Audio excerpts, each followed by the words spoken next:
Greetings, That Kind of Nerd podcast listener. Before we jump into the show, I do want to say one thing. It looks like that you survived Black Friday 2015, and we think you didn't get us anything. So, we want to make it easy for you. We only have one thing on our wish list. Well, really two things. It's feedback. So how can you get it for us? It's very simple. You can go into our link in iTunes or on our website, That Kind of Nerd, and actually do our podcast survey. It's only 10 questions. It's completely anonymous, so we're not going to drag your name into the mud if you give us some bad feedback, and we're looking for anything that we can do to make the show better for you. If you're not comfortable doing a 10-question quiz, the other thing you can do is rate us on Stitcher or on iTunes. There's even a 4-star review, so you don't have to give us 5. You can just be honest.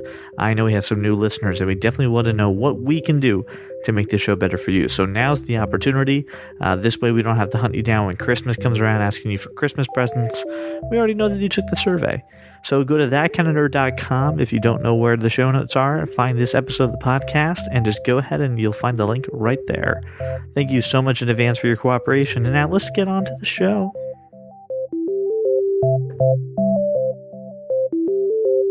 Welcome everybody to the show. I am CJ Mellon, co-founder of That Kind of Nerd.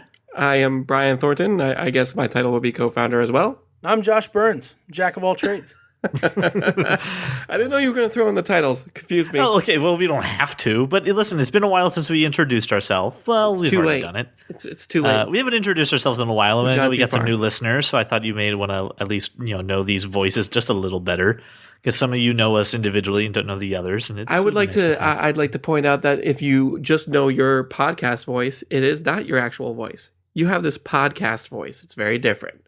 I do. No. He totally yes, I do. Voice. He goes. Yes, I do. Yeah, I was just totally like, welcome everybody to That Kind of Nerd. Oh no. Like the intro and the outro voice, that's definitely fake CJ. Yes. But like the rest of it is regular CJ. It's about right. The Kung Fu Grip CJ. Normally, I'm recording those like intros and outros at like 3 a.m. when I'm like, fuck, I didn't record the intro and outro. I don't believe you. Like, I believe that before you record those little pieces, you're like putting makeup on, and you're doing like your voice warm-ups, and you're atomizing lemon water. Lighter face, lemon face. You're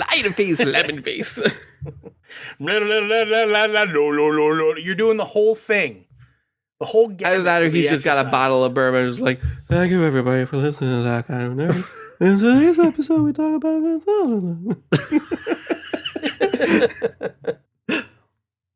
Anywho. I think that's it. Okay, so ladies and gentlemen, this is it. This is your opportunity to realize this. We're going to talk about a few things, 2 things actually, really, in this episode, and one of them is Jessica Jones. Woo! Season 1. If you haven't seen Jessica Jones, you may want to stay around for the first part of the podcast, and then we'll let you know when to turn off because we're going to spoil it. And listeners, I want you to be warned. We are going to jump forward, backward, all through this thing. There's going to be. I'm sure CJ has a few questions he wants to ask, but I think this conversation is going to be, at the best, very loosely structured. Yeah, The thing that we want to keep the thing I want to keep in mind for the listeners that we don't talk to each other about topics in between our life and the podcast. I don't think that's accurate. It's less that we don't talk and more that there's a fucking gag order. There literally is like. I'll be like, hey, Josh, did you watch Jessica? We can't talk about the last time Brian texted me about something that we were going to talk about on a podcast. As soon as I opened the text, I received a fucking shock through CJ somehow programmed my phone to shock me if I was thinking about responding to a question that we might talk about on a podcast. I'm not allowed to talk about it with anyone. That's not even like I can't talk about it with anybody. Because my brother or my... Because he's always lurking. Yeah. He's lurking right behind you. He's like, dude, don't share your opinion just yet. It has to be recorded. I went to talk to somebody, like at work. I was in another state. I was in San Francisco. I was spies everywhere, too. I was out of town. And like I started talking about something Jessica Jones related. Some random stranger tapped me on the shoulder and was like, ba, ba, ba, ba, ba. And I'm like, what? You can't... I'm allowed to talk about this. He's like, CJ wouldn't like it. And I'm like, we're in Cincinnati. I really wanted to be one day where you're sitting at a bar just talking to somebody and you start talking about nerdy things and they go, wait a minute, are you Are you Josh Burns from the That Kind of Nerd thing? Yeah. You shouldn't talk about this. You're just going to be upset. That's what I want. Someday. Anywho, You'll have spies everywhere. So let's do this. Let's get a conversation that doesn't require you to have already watched a lot of Netflix. And let's talk about something that happened. Captain America Civil War trailer came out. Oh, man. Jesus Christ, this thing is intense. Oh, man. So let's get some reactions for it. I know Brian had some strong feelings for it, so I'm kind of curious. I think "Oh man" subs up the reaction pretty well. Oh man, that was the reaction. Oh man. So we have two people that are catching on to the That Kind of Nerd podcast. We have Magoo and Khalid, who are a little curious to hear what we have to think about Civil War because it's quite different than the graphic novels and the comics, and they're a little perturbed by that, and we think it's okay. Well, having never really, well, if I had read it, it's only in pieces. I've never read the full story, and just seeing the preview, I think this is going to be something awesome, and not because they're pitting Cap against Iron Man in just the mutant identification sort of other ends of the aisle there, right? But they're pitting them against each other because of Bucky. Yeah. And that's the story that I'm interested in. Now, I know that's probably not canon, right, Brian? No, it's not. Right. But it's still awesome. But that's the story that I want to see, right? That's the story that the mall walkers that we've talked about so many times, that's what they want to see, is that it's not just about this mutant identification act, right? It's more personal, and Tony feels betrayed, and I feel like there should be a Robert Downey Jr. sized hole in Chris Evans' ass. Well, there seems to be a Chris Evans size hole in Robert Downey Jr.'s heart. That's that thing. He at the end of that trailer, I nearly teared up because Cap is like, "Oh, I wouldn't do this if I didn't have a choice. You know, he's my friend." And Tony just looks at him and goes, I thought I was your friend. So was I, he says. Right. And I was that like, was it. oh that was God. It for me. Yep. I just lost it. Like, I think this is going to be amazing. That's the betrayal. That's what I'm saying. Yeah. No, that's everything. Great. I think the sides, like in the comic book story, if you read the comic book story, Tony Stark is kind of a dick, and everybody sides with Cap. Everybody. Right. Well, right, but in the comic books, Tony Stark is a dick. The thing is that and Tony Stark in the movies is a dick, but you gotta love Robert Downey Jr. but this is the thing. And that's the thing, is that he humanizes Tony Stark so much that it makes sense. I watched that trailer for everyone not to join Cap's side. I watched that trailer and I was like, I don't know, Cap's kind of in the wrong here, though. Right. And that's so against the story that's what's hilarious and amazing about what Marvel's done with this series, right? They made Iron Man into something he never was. Yeah. No, I'm so excited. And just that, there was a lot of really cool glimpses. You got to see Thunderbolt Ross and his role in the trailer. Got to see Black Panther. Got to see Black Panther. Got to see Black Panther in the trailer. Badass. And that scene, that very last scene with Bucky and Cap beating on Iron Man and like tossing the shield back and forth. That was awesome. So right? awesome. Like that. That part is perhaps the coolest part of that entire trailer. It's going to be a super powered beatdown. This is going to be, I think, when all is said and done, the best of all the Marvel movies. This is going to be it. I really think I definitely would agree with you there. Because Captain America 2 is definitely one of my top three. The Winter Soldier was great. Amazing. When you think about what started it all was Iron Man, and that is still an amazing movie. It stands up to all the other Marvel movies. Avengers was great. Age of Ultron was great. Both the Cap movies were great. All these movies are good. They all fit, right? But when you see the build-up they're giving this movie, this has all the hype that you would expect, but probably a better story than we've seen yet. Yeah. And that's the part I think is the most interesting. Avengers was probably one of the most anticipated Marvel movies that we've had. It is, but I prefer Guardians of the Galaxy to Avengers. And the reason for that, I think, is the story is a little stronger. The story is strong in that. So seeing a strong story with a huge cast, I think it's going to be great. And I think it's also going to give some relatively unknown characters in the Marvel universe a bigger spotlight. And I think it's sounds like you said Mulva. I was about to say you said Mulva? Marvel. I heard Mulva. There was definitely Okay. Dolores somewhere. In this. You could have just let it go, and no one would have said shit about it. Nobody. I heard Mulva. Anyway, the Marvel universe, and I'm really excited to see maybe some unknown superheroes kind of get the light that they deserve. What unknown superhero do you want that needs the light? How many people really know Black Panther besides the three of us? Besides him, he's going to get A his own lot of movie. people know Black Panther. How many people knew Ant-Man before everything got started? Why you got to bring that up? Josh is going to go on a A lot tirade. of people know Ant-Man. A lot of people don't know Ant-Man. That's not true. Don't spit That's on my not- cupcake and tell me it's frosting. That's especially- not happening. Especially That's how when you use that. when you consider the people that have watched Avengers, like Earth's Mightiest Heroes, that's how I got to know Ant-Man. Was through a cartoon that my son watched. Oh, so you have no idea he's a wife beater. No, but I knew Hank Pym right from there. I didn't know anything about Scott Lang, and then we saw the movie. And my son gets very particular. We got him a Lego set somebody did for his birthday that has both Hank Pym and Scott Lang, and he gets very angry when people don't identify them correctly. That's because his last name is Burns. That's Scott Lang, not Hank Pym. Hank Pym was the first Ant-Man. Your son is awesome. He really is, isn't he? He's the greatest. He really is.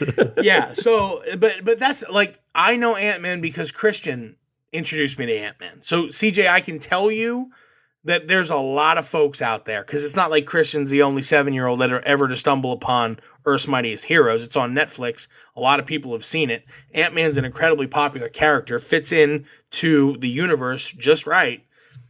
There's a lot of good stuff going on. I think Civil War is going to be the biggest thing they do, and I'll be shocked. And I know that Infinity War Parts 1 and 2 will be the end of this whole sort of series, but I would be shocked if they can eclipse what I think this film will do. So the other question I have then is, what do you say to people that are going to kind of get upset that this is different than the graphic novel? Like, the use of Spider-Man is going to be pretty low in this movie if everything's if I think different about it. Everything's different in the fact that from the Marvel Cinematic Universe, Iron Man is looked upon as a leader and really never was. Not in the books. Yeah, not until recently. Right. So the Marvel Cinematic Universe has set Tony Stark up to be a leader, even though he never was, because Robert Downey Jr. is the best of all of them. And then you have this challenge. It's not a challenge. No one has ever in the comic universe would ever challenge Captain America as the clear leader of the Avengers. But in the cinematic universe, obviously there's a challenge there. So, I mean, so what do you say, though, to those people who are not upset, but the people who just are groaning about the fact that this is drastically different than the comic book series? You have to remember that this movie universe that they've built up is completely different from the comic book universe that was established for 60 odd years before that Civil War story. And you don't have as many heroes. B, you don't have as many secret identities. The big thing about the Civil War comic book story was not just registration, but a lot of it was secret identity and privacy. And with the handful of heroes that you have in this universe, none of them have a secret identity. But don't you think that's a topic that is more relevant to what's going on in the world and current events right now than anything else Marvel's done? I don't want to draw. No, I don't want to draw parallels. Listen, the Marvel universe. I want to say that what Brian's saying though about superhero anonymity, the only place that really exists in the current Marvel universe is in Spider-Man. Exactly. So, I think that we should see. I'm hoping that we see at least some Spider-Man involvement with Civil War, because that was the only way to tie together the feud that they're creating emotionally between Cap and Iron Man to the mutant identification. What's it called, Brian? It's called the Superhuman Registration Act. Superhuman Registration Act. The only way to connect the emotional movie they're making with canon is Spider-Man. Am I wrong? You are not wrong. So let's hope that he becomes the connection that draws us back into canon, at least somewhat, and then we see more of the new Spider-Man before we get a Spider-Man movie. I think you will. I read a bunch of stuff saying that he's filmed not just like some scenes, of him being Peter Parker. He's apparently filmed a scene that people speculate of him fighting Captain America. So I think he's going to be pretty big in this. Nice. I think I read somewhere that he's got paid over $40 million to be in Civil War. So I'm anticipating you got paid over $40 million. I wish I was, but this is, and I'm talking of Tom Holland. He's the third actor to be cast Spider-Man in 10 years. So, I mean, the turnover rate for being Spidey is pretty damn high. I think if you're measuring the turnover rate of people being Spider-Man versus the amount of actors cast by Marvel to be Spider-Man, that's true. You would find your fail ratio pretty, you know what I mean? It would be pretty good. But it lines up pretty well, yeah. So, I mean, what do you got? I mean, I'm just speculating for this part because I love Spider-Man, and we're not going to see a whole new they're not going to do an entire reboot of Origin. What are you going to see? We all love Spider-Man. I hope that they show us a young Spider-Man who is. See, my only problem with the Spider-Man characters we've seen so far is they go overboard in the flawed and they don't do enough of the fun-loving. Mm-hmm. And Andrew Garfield got close, right? But he was still probably a little bit more flawed than we need to see for where the Marvel story is right now. Brian? No, I agree with you. The big part about Spidey is that he's the everyman. He has fun. He's just a kid at the end of the day. He's not burdened like these other superheroes are. And those few things that do burden him, he uses as motivation. Uncle Ben's but death, he flips them off. Death. He finds a way to make them light, right? The thing about Spider-Man, really Spider-Man, not what we've seen from Tobey Maguire or Andrew Garfield, but what we've seen from Spider-Man in comics and cartoons, is that he always can find the part of the thing that's funny. Yeah. Right. Not like the Joker, right? But he does find a way even to spin some serious things dark into funny. And it's almost the appeal of Deadpool in the same way. Well, that's why they work so well together. Deadpool's but just a little Spider-Man's obviously the innocent side of that. Right, yes, exactly. Yeah. Yes. But Spider-Man is the Batman you'd want to see if Batman wasn't so damn damaged because his parents died in front of him in an alley. Right? So that's and Spider-Man's parents died and we know that, but he had Uncle Ben and he was loved, and then he's got that responsibility. So we get all that. But he still has the ability to laugh and be a kid. And that's what I hope we see in this Spider-Man that they've just cast. I think you will. Everything I'm reading seems very lighthearted, seems very, very fun. But, in this movie, when he does show up in Civil War, he's going to have a pretty big choice to make as to whose side he's going to eventually end up on. So we'll see. So did the trailer leave you upset or wanting or have any kind of negative connotation? Was something that you felt that was missing from it? I actually threw my credit card at my laptop screen. So take my money, do it. Take my money now. And I need. Yeah. This is a movie that I would see in a crowded theater. Yes, so we will. Midnight showing. All three of us. Oh, it's happening. CJ will be in his Spider-Man hoodie. I'll be in my Spider-Man t-shirt, and we will go. I'm all for it. If you said it, it's happening. If there is one container of outside food, I'm leaving. Okay? No, you understand what I'm saying? What you're saying. I will not sit with people who bring outside food. That's fine. I'll pack lunch. It's fine. And CJ, I'm going to tweet the whole time. Don't you fucking dare. And you're going to have to deal with it. You go sit in the back of the theater. Go sit in the back of the theater. I'm going to sit next to you, in between you and Brian, I'm going with he will turn the brightness all the way up. Yep, and you're going to have to deal with it because you got me to show up at a midnight I'm going to give $20 to the person in front of you to break your phone. Hey, CJ, when you, like, if you would say to somebody, just some rando, right, in the theater, you would tap them on the shoulder and say, hey, I'll give you $20 if you take something from this guy, and they look back at me and I look at them, what do you think their reaction is? I had to find a guy who's bigger than you. Good luck. I mean, good. I guess find good Luke luck. Cage. I just gotta find Luke Cage. Is all you gotta do. You find a guy bigger than me in that theater, I probably know him. That's probably true.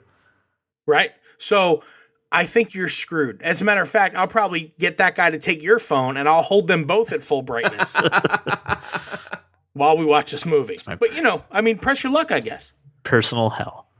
All right. Well, we've reached the part of the conversation where I need to say, if you haven't watched all of Marvel's Jessica Jones, it is time to turn off. It's been a pleasure you listening to the Avengers side of the Not the turn That off, Kind of just Nerd podcast. pause until later. Well, date. you don't have to turn off. Look, just pause it and watch 13 hours of Netflix and then come back. and then come right it's back. really not We're- that hard. we're- I don't Hey, understand guys, why people make a big deal out of this. Hey, listen, we'll still be here. We'll be here waiting for you to come back. Come on back. It'll be great. All right. So let's do this. Holy Let's shit. do this. Let us do this. This show is great. And I think you guys I'll have been tell you- drinking I'll as much tell as you how Jessica Jones excited- has. I'll tell you how excited I was about the conversation about Jessica Jones. Is I watched the first 5 episodes of Jessica Jones today. Nice. Again. Right? Because it's Black Friday and all I had to do was, visit a few stores and work a little bit. And then I got to put it on as background while I did like all my expenses and like waited for Laura to come home from baking cookies and things like that. Cookies. So I'm like, Wait, are I'm you going to out- finish. Are you outsourcing your cookie making to another No, facility? it's a Black Friday. It's a Thanksgiving tradition. Laura and her sister go to her Wait. parents' house and they Just what I'm hearing is that if I come to your house right now, there will be cookies. there will be cookies. All right, there I'm coming to your house. There will be. Here's what happens though: is it's the Paul women. What they do, they get together the day after Thanksgiving. They bake umpteen dozens of cookies in which they immediately bag and freeze. Like no one's allowed to have any deliciousness. They're all going in the freezer. You know why? Because they're for people who are better than family. They're for Then the I'm guests. coming over. They're They're They're mine. for you. They're for when you come over. They defrost. They thaw out all these delicious cookies, and then all of us who are the men of the family, we're like, oh, we finally get the cookies, and they're like, no, they're for the guests. Don't touch the cookies. It's until like the everyone soap is in the left. bathroom you're not allowed to It's use. the worst thing ever. So yeah, you can come over and get delicious cookies, but none of the men are allowed to. I'm going touch to come over. I'm going to eat cookies, and I'm going to talk to Christian about the difference between Hank Pym and Scott Lang. and you should, and he will talk your ear off. So let me say this: Laura had not watched it. She started watching yesterday. She's watched the first 4 episodes. Her initial reaction: she watched the first episode last night, and this morning she had already left the house while I was at work, and then she left. And then by the time we talked, she says, "This guy is terrifying. Yes. Like, I can't imagine a more terrifying supervillain than this guy." And Jenny is in the same path. She's about episode 5 into it. She just keeps falling asleep every time we turn it on. And all she keeps going is, "You're ruining David Tennant. You're ruining David Tennant." you know what? Forget about the actor for a moment. That character is fucking creepy. Think about the character. And I watched the first few episodes, and I said to you, Brian, this is horrifying. Yep. It really was. It is scary TV. Yeah. And I mean, they wrote the story incredibly well. I'll say there's a bit more sex in it than I care to see. After you get done After episode like what, past 3? 4, after like past 4? episode 4, it kind of. I know. Down. I'm just saying there's probably a bit more sex. It's gratuitous in the beginning. And once you get past that and they get to the actual story, it's unbelievably good. I just the end of that first episode with the little blonde girl as she pulls out the gun saying "smile." Oh my god! And then when the door opens and she's still squeezing the trigger. Yep. Ugh. Oh my gosh. So yeah, I was so happy. I wrote a review on the website. You all can go read it if you'd like at thatkindofnerd.com. I thought this show was fantastic. I thought they nailed everything completely like the way everything in the comic book is, and more importantly, it's different. It's different from anything you've ever seen in a Marvel production. Yeah, this is the thing that I really liked about it, was that Jessica Jones is really just a person with superpowers. She doesn't have a secret agenda or identity. She doesn't have a higher purpose. She doesn't have some terrible tragedy that is making her fly around in tights. I mean, she's just a PI with strength. She's just trying to make something of her life after a huge tragedy. I mean, she kind of... No, it's not like she got bit. She didn't get bitten by the spider and then watch her uncle die. All those things you said, like she does have this horrible tragedy, but what it's doing sort of the opposite that you've ever seen in a superhero show, right? Instead of inspiring her to be a hero, it's making her hide. Right. And she just wants to run away. The moment she finds that girl and realizes what's going on, she's like, I'm on the next plane to get the F out of here. To Japan. Yep. I'm out. She's trying to escape it. And it's different from anything else. You have Daredevil, who's just like, I want to protect my city. Iron Man, Cap, they're all have this higher calling. She does not have that. I love the line where she's with the detective and she says, I'm just trying to make a goddamn living in this goddamn city. But that's like episode 3. So back up, right, to episode 1.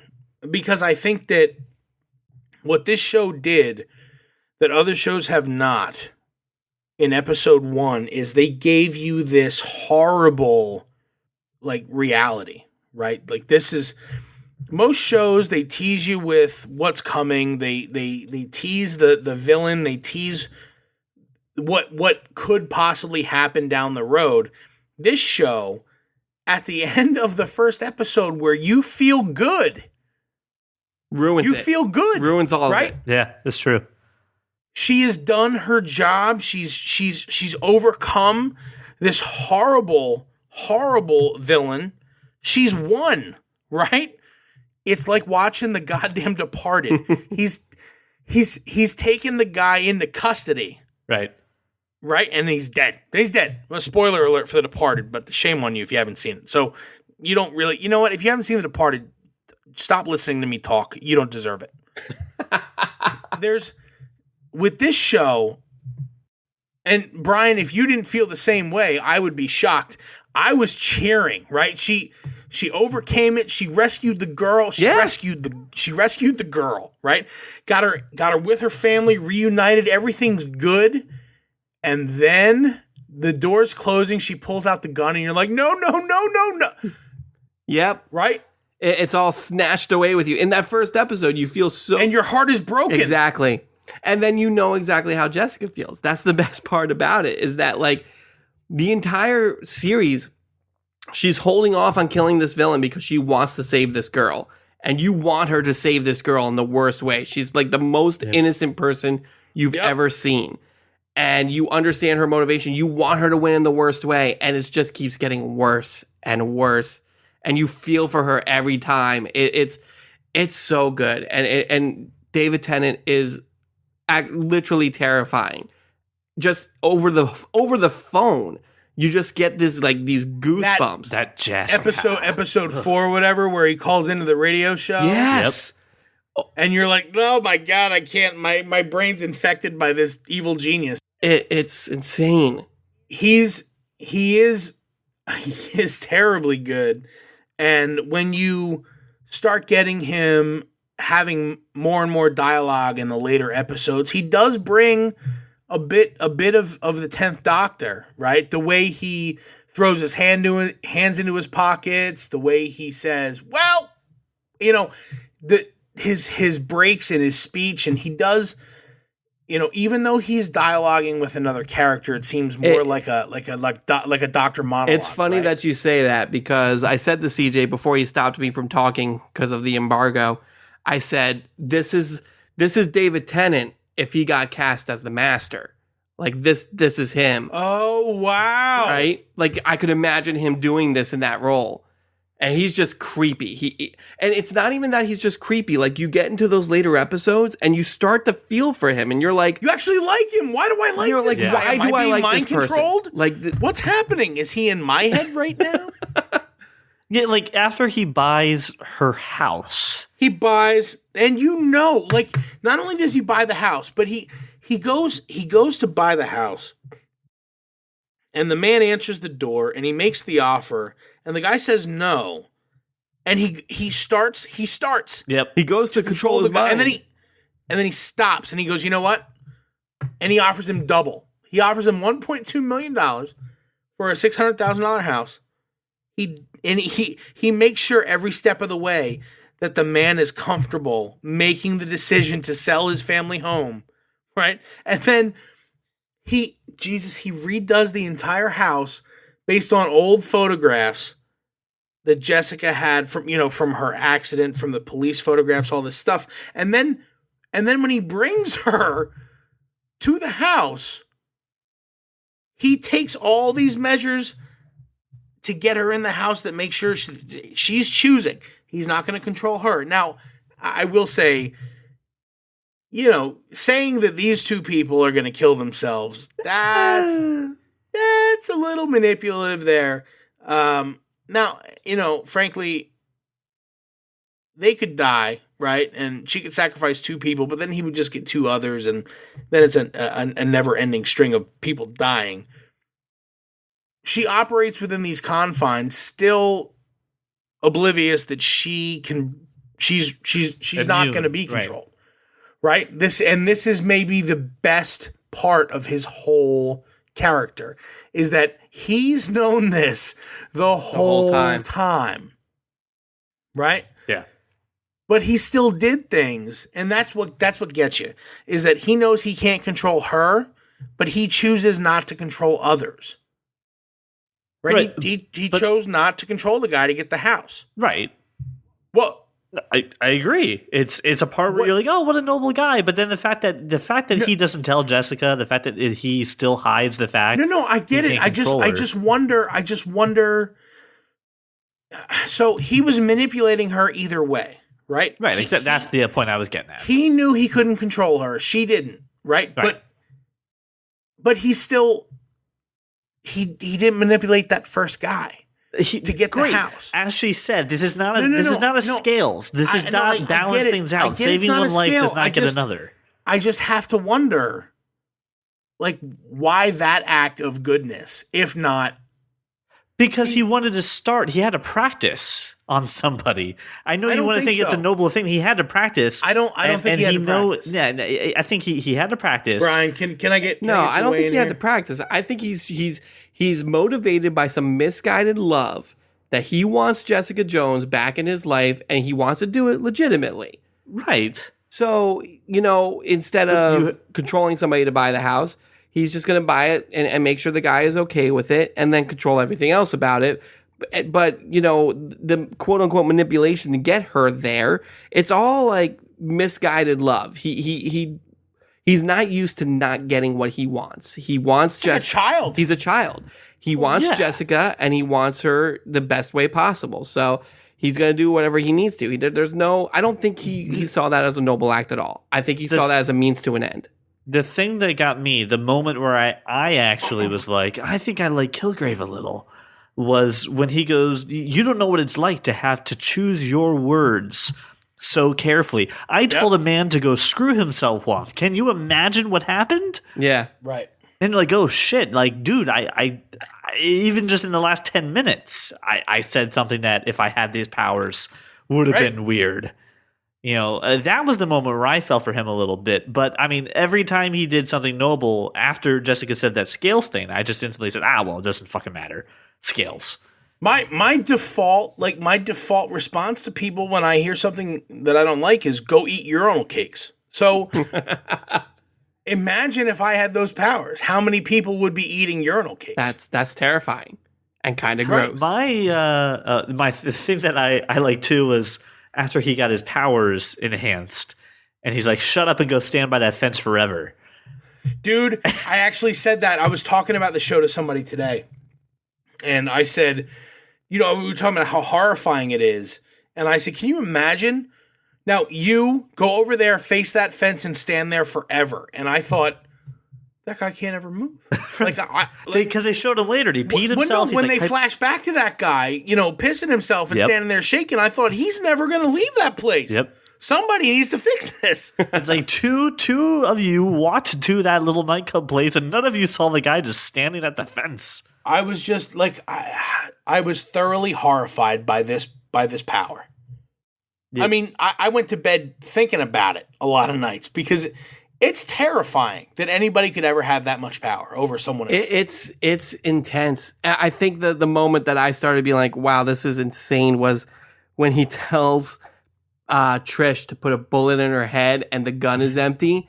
Yeah. And she keeps on trying to shove a bullet through her forehead with her fingers. Yeah. And it's just like, oh my God, that is terrifying. That you don't have control over that. It's sort of episodes. It's more like episodes 6 through 10 where you really start to see his power, right? Yeah. Yep.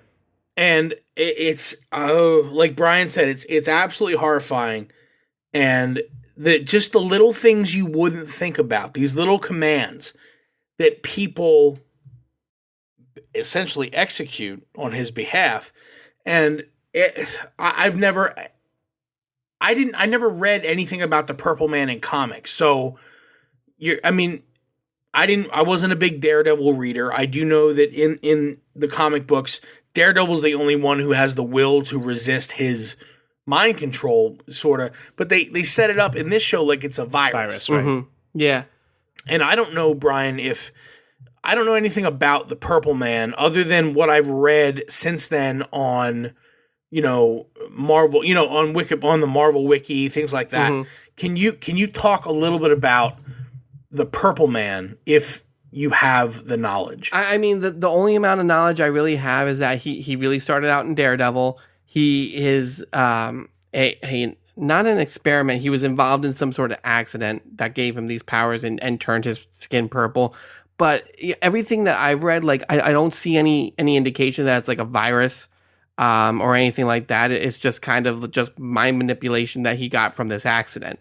So I mean that was new, but it was kind of a really cool way to explain it and kind of give them like this kind of false hope that maybe I can make an antidote. Wait, no, I can't. The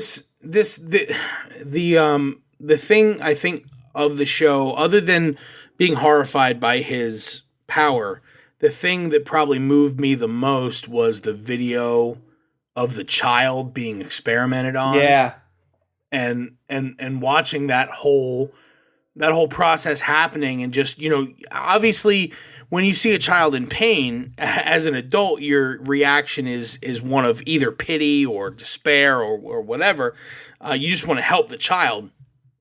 But seeing that, I thought those scenes pushed a lot of boundaries. And at least I thought they were pretty daring. And the worst part about that too is that you had that urge to be like, oh man, child in pain. What can I do to? That's the parents doing that, right? Like that's the part that just like drives a stake into your heart at that point. It's just like, what the fuck are you doing? Okay, so I have a little light to shed on his powers, thanks to my Marvel encyclopedia. Yes, which I thought you were buying for a child. So I was reading this when I was doing the review, but I didn't go too much into this. So the way they describe it is that Kilgrave's body secretes psychoactive chemicals that deaden the will of people in his vicinity, rendering them susceptible to his commands. So it is kind of like a virus, the way they do it. It's just whoever's near him is susceptible to his commands. Right. But in the eventually in the comic, he was anyone who he was initially exposed to. So if he had been in a place with you at some point in time, he could influence you regardless of your location. Is that correct? I think so, because you're carrying like that pathogen. Right. That's sort of how I read it when I studied up on him on the wiki, is that anyone who had been initially exposed to him sort of carried this marker, let's just call it like an earwig, where when you hear it, then you respond to it. And I'm kind of, is this the Blair Witch Project? I was really, really confused. Yeah, it's okay. Don't worry about it. Keep going. So Look, there's actually it's so dark. If you look behind CJ right now, there's the cupboard under the stair. It's Harry Potter's in there, and you don't know it. I'm so scared right now. I had to move. I'm sorry. I was being a little loud. If you wait a moment, kitchen. I'll figure out a way to make like tears and snot drip from my face at the same time. This is really great for an audio show, by the way. Okay. Look, I'm not the one that chose. For the viewer, in the middle of our discussion, CJ decided to move his computer from one room to the other, and it looked like he was running from a monster. None of this is my problem, CJ. I want to make sure that that's very clear. You're the one that chose to walk through a cave and a dungeon or whatever scenario you just. There was all you had to do was just be quiet and let it happen. And no one would know. Because when you ended up in the room you ended up in, there was a cupboard under the stair, and now I'm concerned that the Dursleys are holding Harry Potter in your apartment. Well, there was a letter that came in via owl. Am I not supposed to? Look, if you disregard that letter, you're going to have a bad time. I'm just saying. Anyway, back to Jessica Jones. If you saw him, you had the marker. Back to Jessica Jones. Yes. This whole scenario is terrifying, and you have. I don't know the thought process in having all of the characters react to it in different ways, right? But you have Jessica, who is oblivious to his commands, and then you have Trish, who is just going to ignore everything that Jessica says and pursue it in her own way. You've got this guy, Will Simpson, who, as far as everything that I've read or speculated on the internet, is that he's actually this Marvel character, Frank Simpson, who takes these pills and is a super villain called warrior Nuke. guy. They call him Nuke, right? Nuke, who is a project of Weapon Plus, basically one of the Weapon Same X, thing that gave thing. Wolverine his adamantium. He was, what was Nuke, like Weapon 7 or Weapon 13? He was a failed experiment to try and recreate Captain America. Right, but a lot of them were failed. Like right at this point, they're up over Weapon 15. Right. And pretty much all of them failed. Pretty much.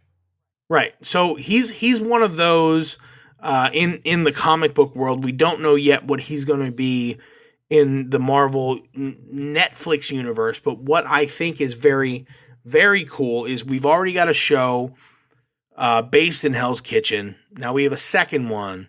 And we've got Luke Cage, who could have his own show. He will have his own show next year.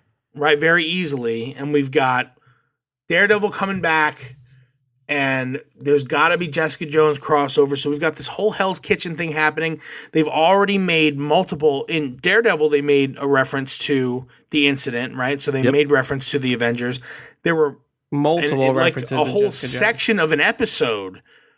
Multiple sections of an episode devoted to the incident in Jessica Jones as well. Right. I mean, this is coming together incredibly well, boys. See, the thing that I wanted, and I had talked about this with Brian, and then the embargo came back even on my side, so even I am not immune to the rules, was that it really would have been freaking badass if at the end of Jessica Jones, at the last season, because we think that the whole part with Jerry in the cell, I mean, in the interrogation room saying, I have a room full of cops that'll swear to this, and, you're not getting anywhere, would have been awesome if she came back to her apartment, she went to turn on the lights, no lights, sees the chairs turned around, and there's Matt Murdock going, I heard you need a new lawyer. Yeah. Matt Murdock shows up. I think he's her lawyer. I think it was total missed opportunity not having Matt show up in that last episode. I think really? Yeah, I think it would have been better. So that the entire last scene, and Jerry's talking to the DA, and they're talking about the fact that she killed the guy. There's no word around spoilers. She kills Kilgrave at the end, and they're like, we have a dead guy. She killed him. Like, we're going to charge her, and Jerry comes in and says, I have a dock full of witnesses saying that they were mind controlled, and that this is just a whole proponent of that mind control, and it's a lot of stuff that any lawyer could have said. I would have loved to see Matt Murdock be in that role, because in the comic book, Matt Murdock is her lawyer. And you had Night Nurse coming in saying, "Oh well, let me know if you need him. He'll probably help you." Well, like, there you go. She needs a lawyer. Yeah, Give her a lawyer. At that point, Jerry is irredeemable as far as Jessica Jones is concerned. She betrayed Jessica to try and get her way, to get her bitch of a ex-wife to sign the divorce papers. Well, that's just mean. I mean, you're putting a lot of blame on the ex-wife. That's on the wrong person. I hated that character. It's on the you're putting the blame on the wrong person there. Oh no, I'm not. I'm not saying. I'm just saying I hated that character. I wasn't a huge fan of Jerry either. Well, I still feel like I don't think you're getting it. no, like you're actually supposed to feel for that character and disdain Jerry Hogarth. No, that is how that Ryan, works. I understand That's how I'm how that supposed to works. feel. Like, she's the innocent party. Listen, I hated her. Because Jerry's the cheater. Jerry's the person who was dishonest. Jerry's Listen. the person who was lying. Because, hold on, they said, no, maybe you have dirt on her. No, I don't have any dirt on her. Why? Because she's a good person. Listen, I hated get her it. And Jerry's not. Hold on. I get it. But you pointed out that, and I saw that character, and I was like, I hate this person. I don't know why, but I hate. What are you talking about? I hate Hold on. the person who plays the ex-wife, and I don't know why. And then CJ brought it to light when he said, "Oh, hey, it's the chick from Deadwood." And I'm like, I freaking hate that chick from Deadwood. No, Jane Cannery's Yeah, amazing. and then he hates her Hater. too. So, I mean, come on. You haven't watched enough Deadwood, my friend, and now you've exposed yourself, and now you're caught in a web of lies. So, we didn't talk about Luke Cage that much. I mean, Let's great talk about casting. Luke Cage and how perfectly cast he is, because this guy is fantastic.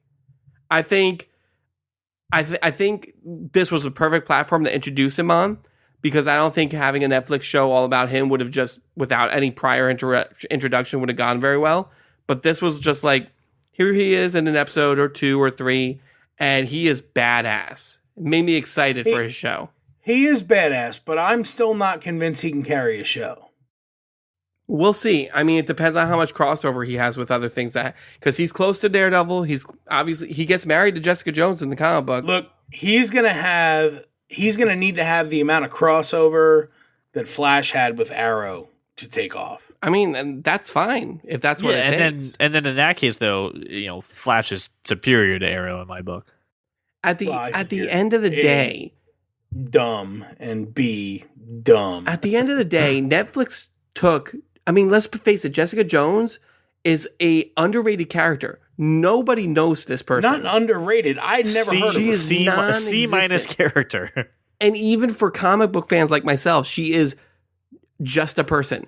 And they made a show, and it was fantastic and on the edge of your seat. And they can do the same with Luke Cage. Let's talk about. So it was. I mean, every episode was fantastic. Every episode had you on the edge of your seat. And Kristen Ritter isn't good.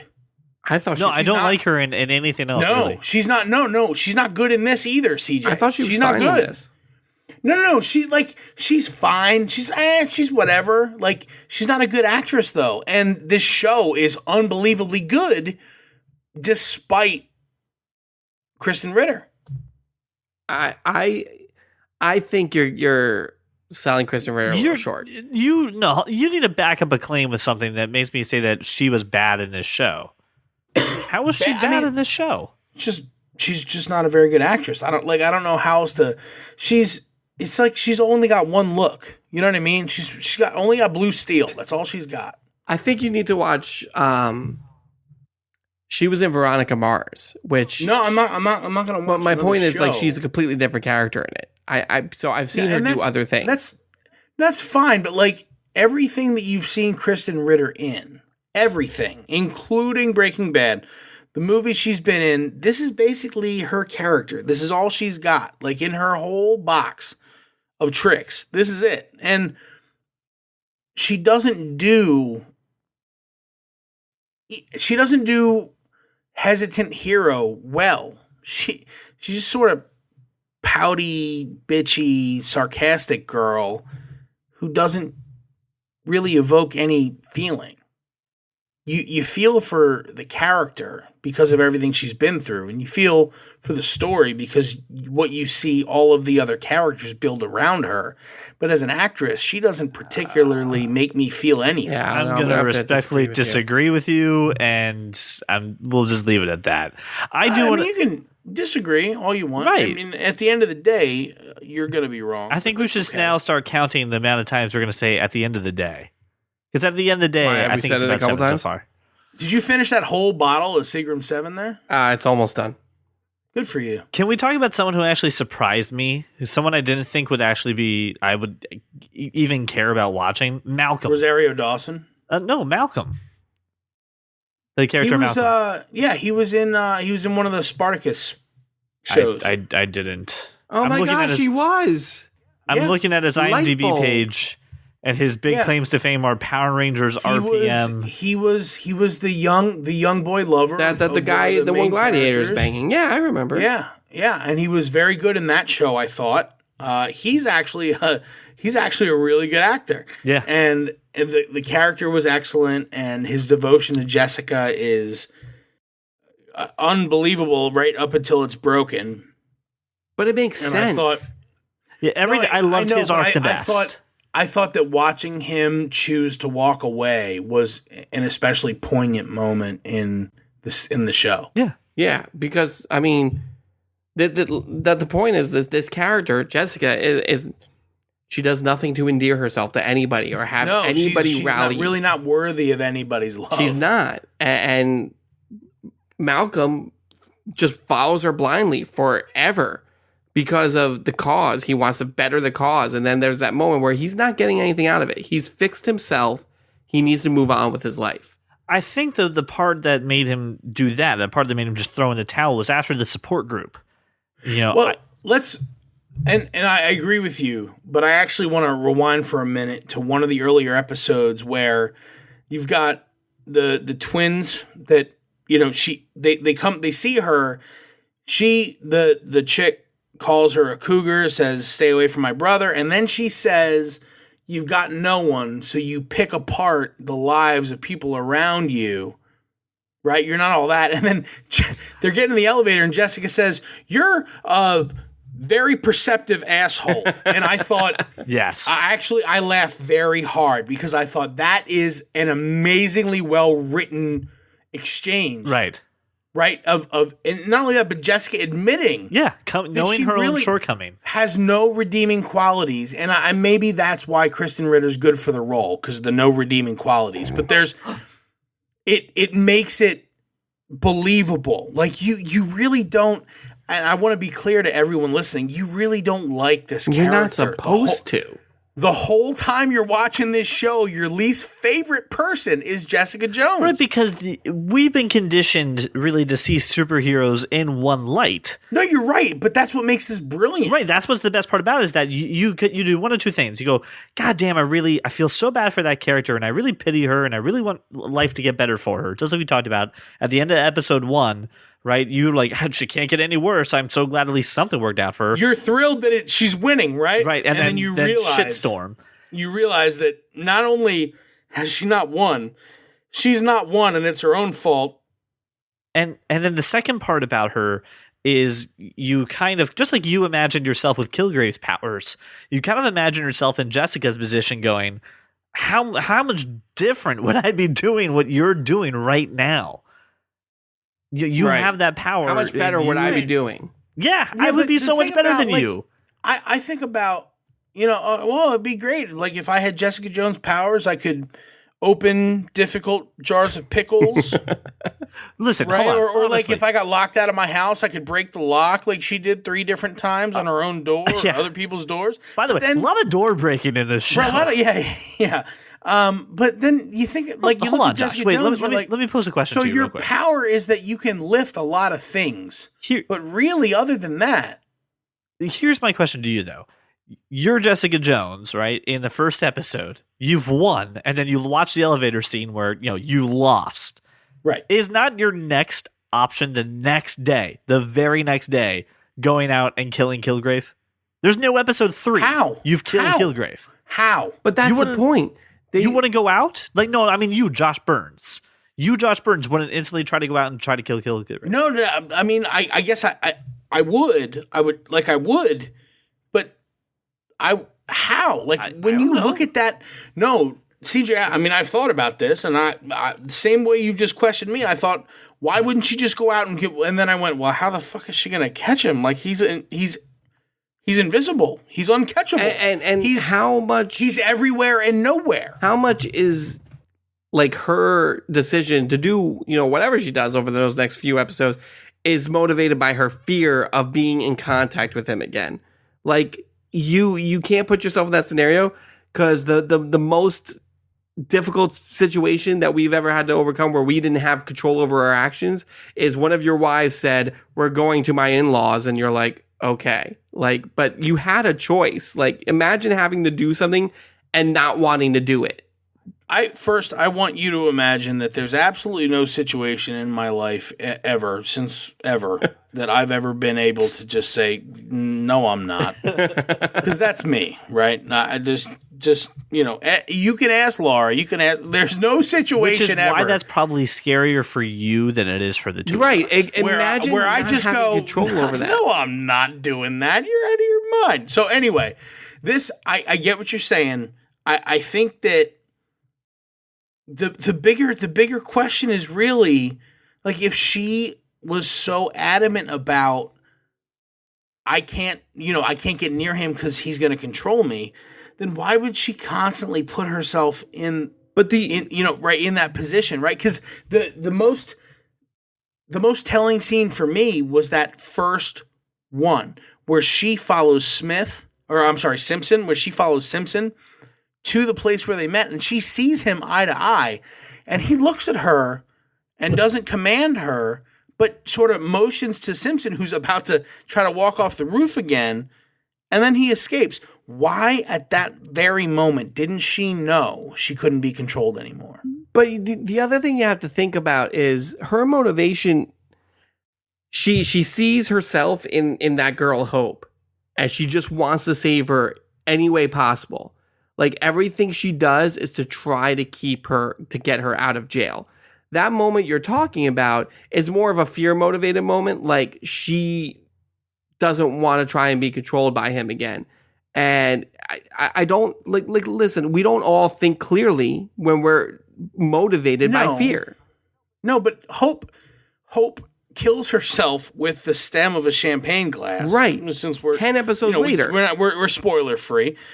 Hope kills herself with the stem of a champagne glass, and then Jessica decides to live in a house with this guy. That happens after that.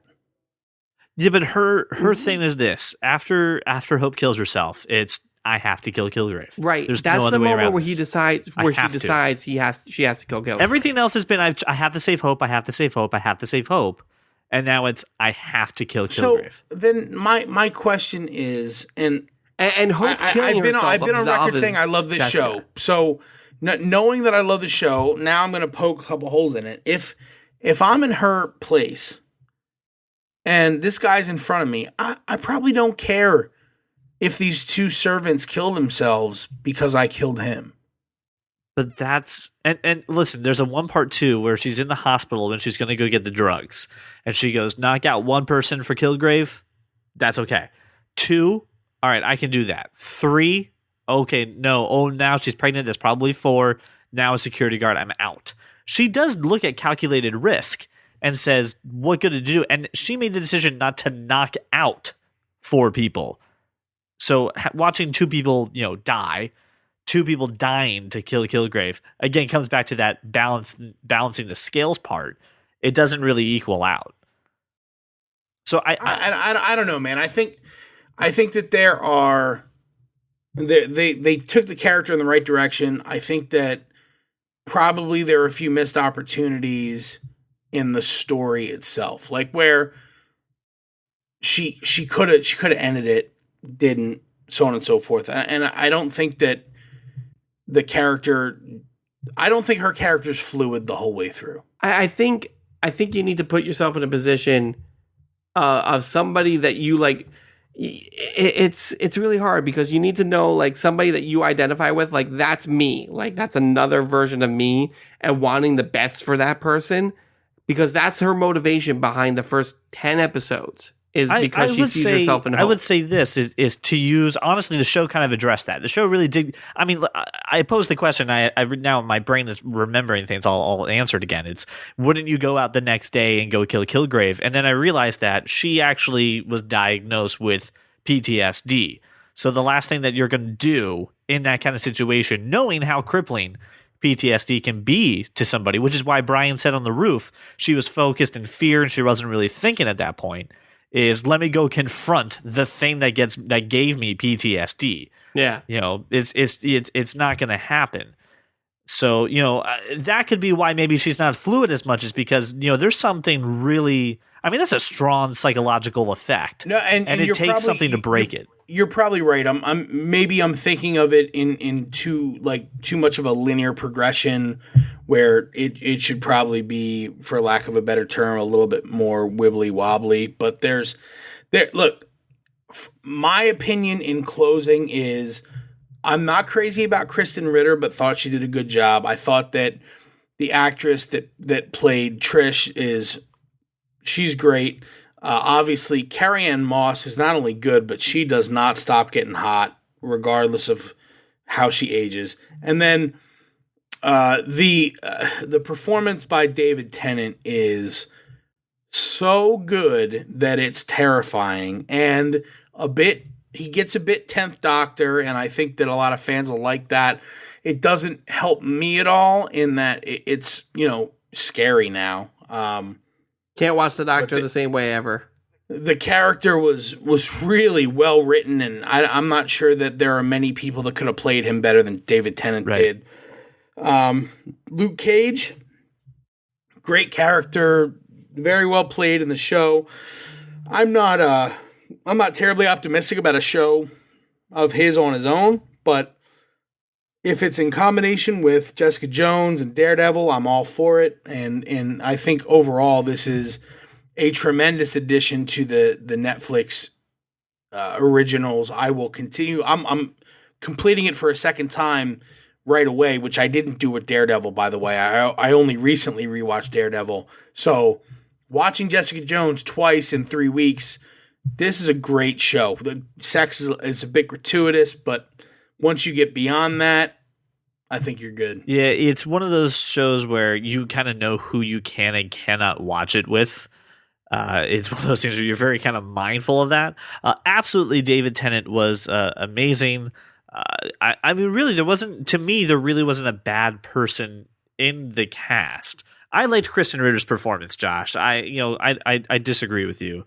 Carrie-Anne Moss, just amazing. She gets, just like you said, just better with every role. And I'm really curious as to where Jerry goes. What's the arc that's left for her? I think that's going to be really interesting to watch that develop. She has a story that goes through the comics, doesn't she? She is the lawyer for Heroes for Hire, which is there you go. The team of Power Man and Iron Fist. Well, and that's the question, is it's Iron Fist and Power Man / Luke Cage. Look, as long as I get more Carrie-Anne Moss, I don't care. Right. And this is definitely a show that we've talked about this before. There's some shows where you can leave on the background and still get the story and still get the experience, and I don't think this is one of those shows. It's you have to watch it once. Right. Yeah, afterwards you can. But yeah. The first watching, I mean, if you're not paying attention, you're missing something that's interesting. I only think the things that you're missing are the nods that Marvel has to the rest of because there are quite a few, Brian. Oh yeah, well, absolutely. And I'll say this, the most terrifying moment for me for Kilgrave, which, by the way, I love the fact that it said, what a dumb name. What was Murder Corpse taken? Right. They actually did it twice. They did another one. They said Luke Cage, I think, made another joke. Right. I love that part. Was when I still don't see him. You just see him from behind. He comes into a house and there's a family there. And there's two children sitting on like the living room couch. Yeah. And he goes, children are seen, not heard. Better seen, not heard. As a matter of fact, they shouldn't be seen or heard. Go to the closet. Go to the closet. And the girl goes, I have to go to the bathroom. And that's fine. Go in the closet. Go in the closet. And again, still without seeing this man's face, all you just see is the back of his head and that silhouette. And then you just see this puddle coming out from the closet. And I'm like, oh, I cannot That was terrifying. I cannot wait to watch you die. And then the moment where it actually happens, I'm like, God damn it, he's dead? Fuck.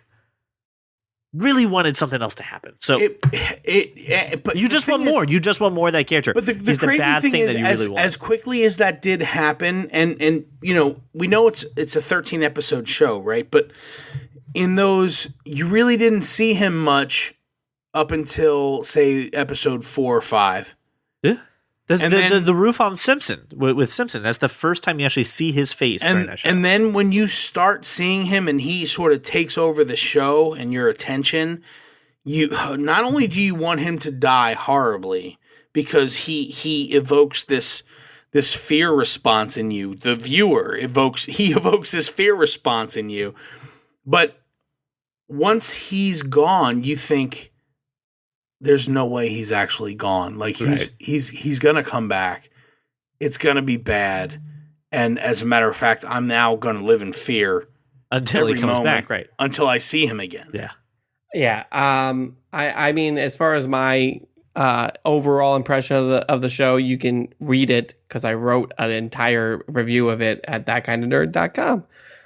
But really, spoiler free, by the way. What's that?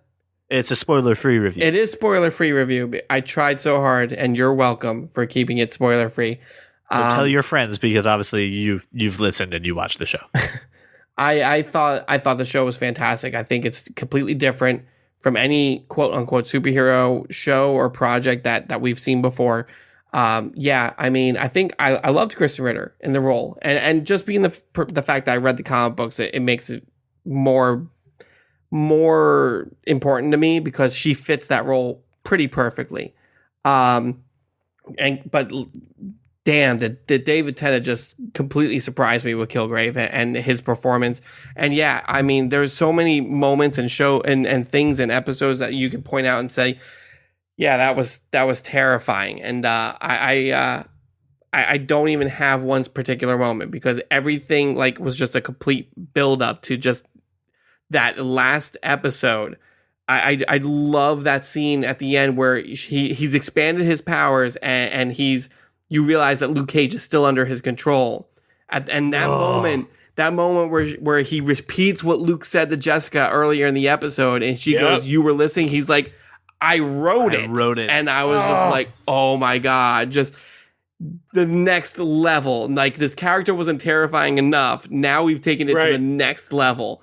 It is so amazing. So bravo, David Tennant. I cannot watch the seasons 2, 3, and 4 of The Doctor ever again the same way. But yeah, I thought it was fantastic. I was extremely pleased by it. A question I've been getting about this show in particular is how does it fit in overall in the entire Marvel universe? And obviously there was nods to The Incident. There was nods to Daredevil with Night Nurse and everything. But I'm getting questions about how is Jessica Jones going to be affected by the future of the Marvel universe? And I'm going to answer that right now. I don't think she's going to be affected at all, unfortunately. With Civil War coming out, the big thing about Civil War is that Kevin Feige, who is the executive producer of all of these Marvel movies, has had to have a go-between in between him and the CEO of Disney. His name was Ike Perlmutter. He owns Marvel since the 90s, since they almost went bankrupt. And he was very frugal. He did not want to spend a whole lot of money on this project. Long story short, they booted Ike out of the movie making process and said, Kevin, you report to the Disney CEO now. You go ahead and spend as much money on Civil War as you want. But Ike is still involved in all the Netflix stuff. So I don't know if that is going to hurt or help this entire situation at all. You might see more of a separation between the ABC shows and the Netflix shows.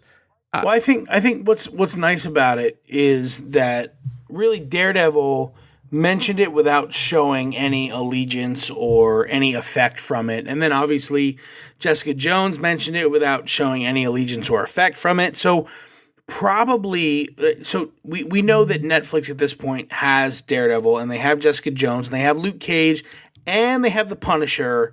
So at the very least, we know that we can have 4 amazing storylines. Yeah.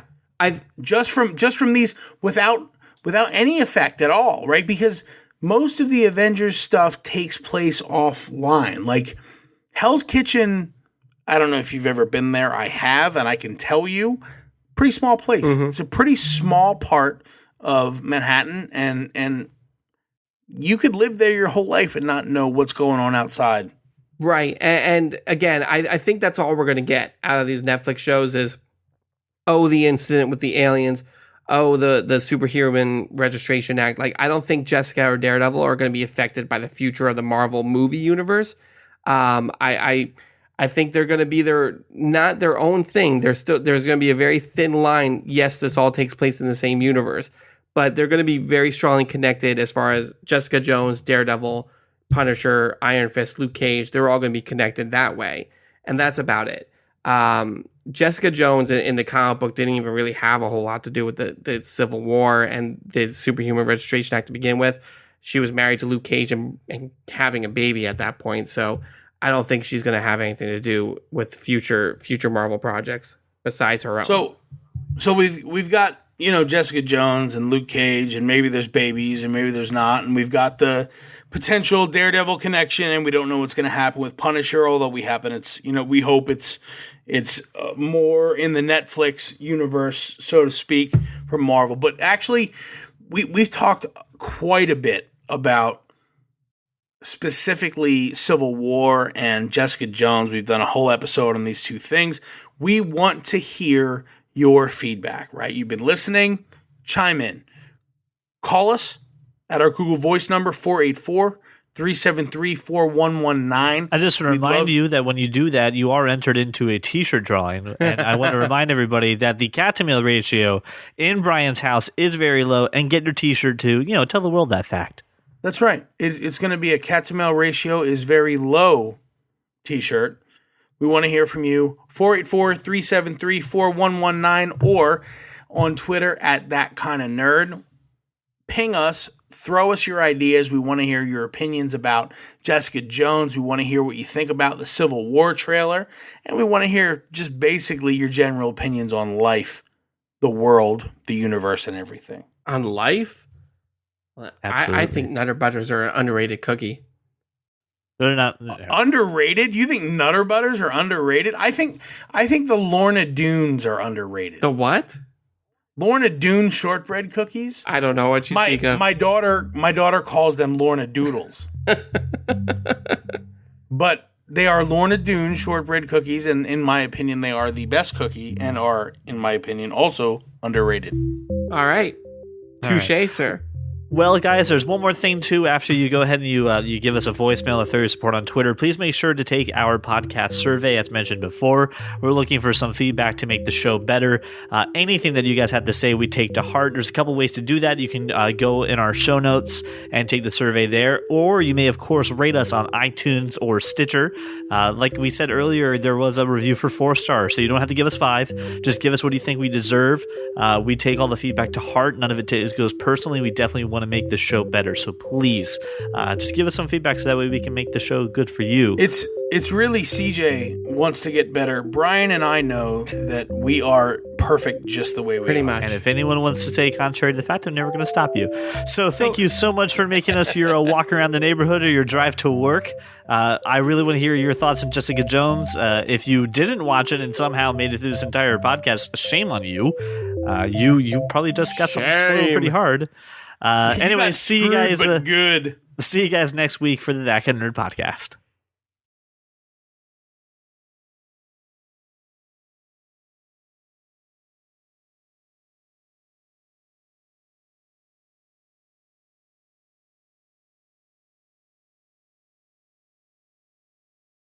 So you know what I like?